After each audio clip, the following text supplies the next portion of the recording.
Hi there, this is Craig Nitromedic, and I'm at Walnut Canyon outside of Flagstaff today. Kind of my last stop before leaving town. Wanted to give you a look. Walking down the island trail.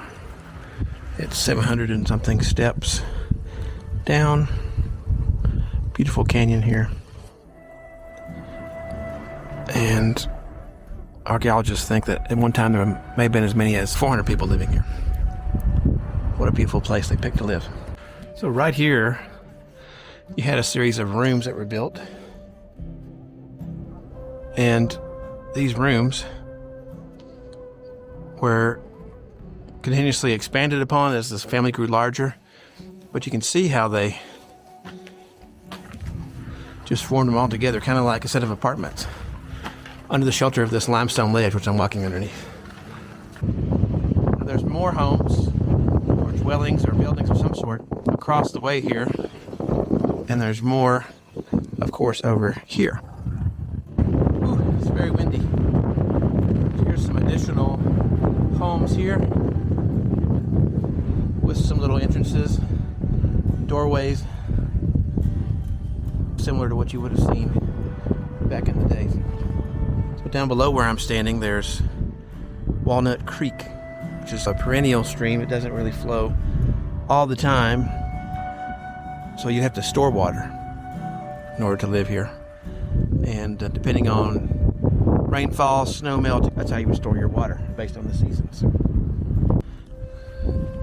Here's another shelter. Pretty cool.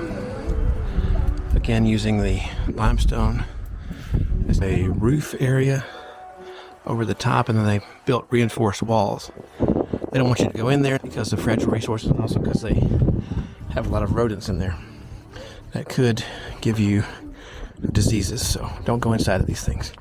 But they're very cool to look at. And walking around the loop again, there's more shelters tucked into the cliffside over here. I think they were opportunists, definitely found all the areas they could to place buildings and storage areas and dwellings. So one of the things that happened here, as you can see all the collapsed rubble and walls and stuff, is people souvenir hunted here. It was actually an encouraged process. People would find all kinds of things here, of course, and kept them as souvenirs. And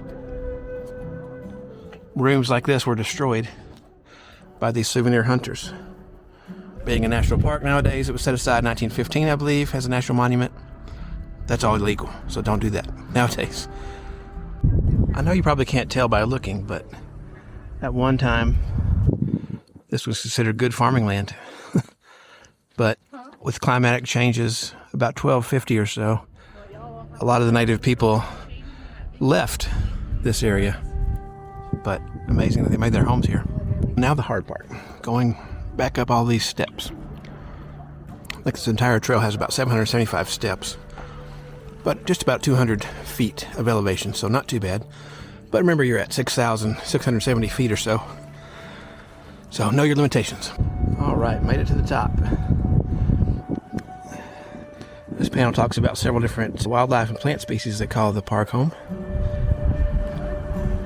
The namesake for the canyon is from Arizona black walnut, which grow down by the creek area. You have owls, you have mountain lions, snowberry, and prickly pear cactus.